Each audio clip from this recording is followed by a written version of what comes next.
The great Saint Abba Moses the Black. His life story is remarkable. In his early life, Saint Moses was a slave to sun worshippers.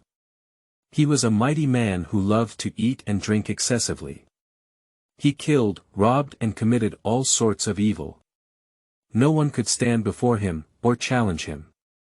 On many occasions, he would lift up his eyes to look at the sun and ask it this question, "O sun, if you are God, let me know it." Then he said, "And you, O God whom I do not know, let me know you." One day, he heard someone saying to him, "The monks of Wadi el Natraun know the real God. Go to them and they will tell you." Instantly, he rose up, girded his sword and went to Cetus wilderness. He met Saint Isidore, the priest, who was frightened by his appearance. Saint Moses comforted him by saying that he came to the monks to let him know the real God. Saint Isidore took him to Saint Macarius the Great, who preached to him, taught him the faith and baptized him. He accepted Saint Moses as a monk and taught him to live in the wilderness.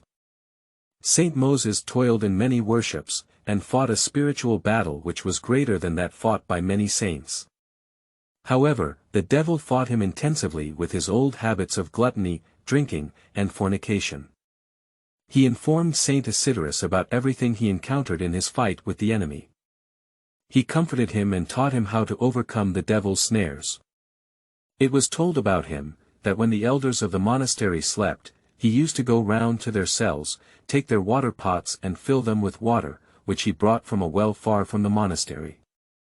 After many years of spiritual struggle, the devil envied him, and struck him with a sore on his foot which made him sick and bedridden. When he knew that this was from the devil, he increased in his asceticism and worship, until his body became as a burnt wood. Seeing his patience, God healed his illness, removed all his pain and the Lord's blessings came upon him. After a while, he became the father and spiritual guide of 500 brothers, who elected him to be ordained a priest. When he came before the patriarch to be ordained, the patriarch wanted to test him by asking the elders, "Who brought this black here?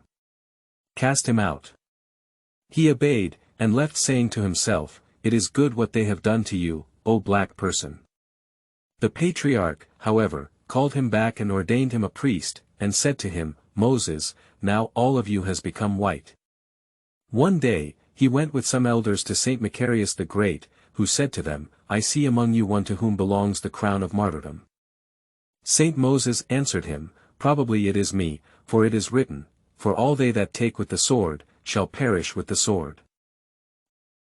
After they returned to the monastery, it did not take long until the barbarians attacked the monastery. He told the brethren, "Whoever wants to escape, let him do so." They asked him, "And you, O Father, why do you not also escape?" He replied that he had waited for this day for a long time. The barbarians entered the monastery and killed him with 7 other brothers. One of the brethren was hiding, and saw the angel of the Lord, with a crown in his hand standing by and waiting for him. He came out of his hiding place to the barbarians and he was also martyred. Beloved ones, contemplate the power of repentance, and what it did. It transformed an infidel slave who was a murderer, adulterer and robber into a great father, teacher, comforter and priest, who wrote rules for the monks, and a saint whose name is mentioned on the altar in our prayers. His body is located now in the monastery of El Baramaus.